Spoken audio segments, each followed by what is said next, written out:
Yeah, I love the word team. Yeah. You won't find it in the Bible, Yeah. which makes me a little cautious. And I've sometimes Yeah. taught and said, look, Yeah. be careful Yeah. that you don't make team the word Mhm. and then use an illustration from cricket or rugby or something and say, this is how, wait a minute, there's a little principle there that's not very biblical. Yeah. So Yeah. you just have to be a little cautious, Yeah. but I think team is a great thing. Yeah. And I loved the privilege of leading teams. Mhm. I think you do need a team leader. Yeah. I've known churches where they say, oh no, there's just plurality, there's no leader.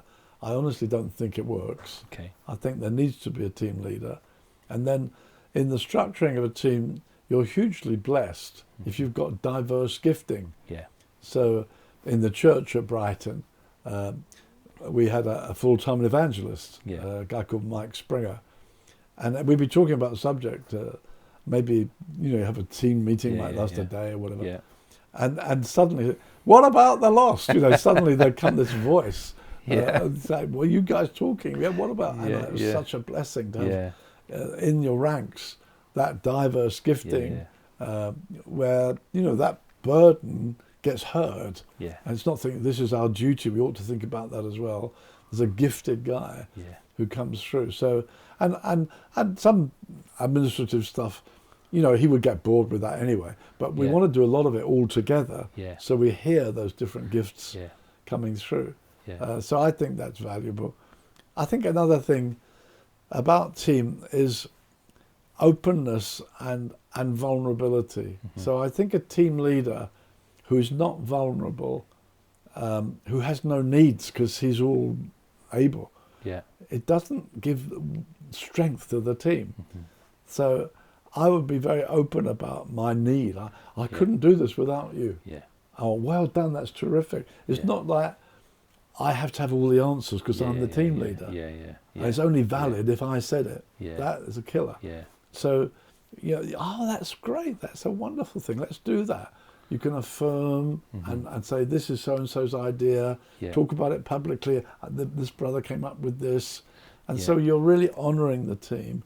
And I think also, I didn't want a room where there's certain subjects you better not raise because he doesn't like it. Mm-hmm. Mm-hmm. I want openness. Yeah. So, and so you can ask anything in the room or challenge anything, because to be honest, if you can't challenge it in the room, you'll challenge it in the corridor with your friend. Yeah. So that when that came up, did you agree? No, I didn't agree. Yeah. But you don't say it in the room, so you say it in the corridor. Yeah. So you've got problems. Yeah. But if you can say anything in the room, you can challenge anything, then we know, well, I don't feel happy with it. Well, let's hear it in the room. Yeah. Because, and also, if you're in a church eldership, and this is what the eldership's saying, and then the guy goes to maybe talk to some of his house group leaders. Yeah. And they say, why are we doing this? And you say, I don't know why we're doing it, but then we have to do it. Yeah. So you've got pockets of unhappiness. Yeah. Whereas if everything can come out, then we can talk it all through and give the reasons and hear one another through. So you remain a very united team. That's what the word team I love. And the various giftings come through, but you speak corporately. Yeah. And when you go, this is what we've come up with, this is what God's saying to us. So I think team fellowship, that's why I think men of caliber, when I met Nigel, he was obviously a godly man. I no question, he's a man of real integrity. Yeah. I knew I could trust him.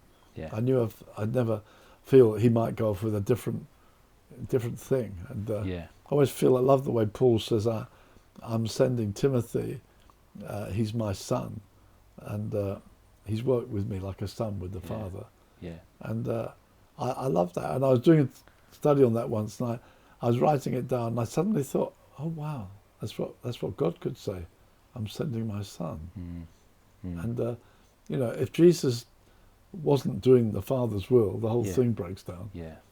And so the more relational, the more father, son, real brothers together, then the centre is strong. And I think you can as a local church, you can handle storms on the edge. But I don't want even a crack in the centre.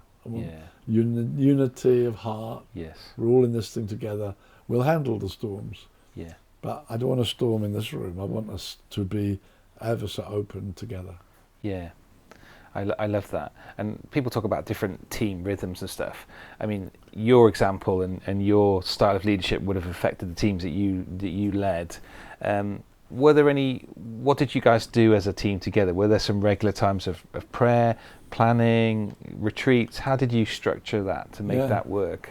We prayed a lot together. I think it's funny, when I first left Bible college and became the pastor of an existing church that was just getting started. And there were, I think, 4 elders. And I realized we were kind of comparative strangers. And I felt then, if you just meet over an agenda, you're going to have different views. Yeah. You know, should the carpet be green or brown? You know, silly things, whatever. And I thought, it's so important that we're friends first. Yeah. So I actually said, I think we were meeting every week, maybe every other week. Can we meet in different brothers' homes and have a meal first? So that's the way we did our elders' meetings. We met in this guy's home, we had our meal, and then fellowship, and then we come on to our agenda.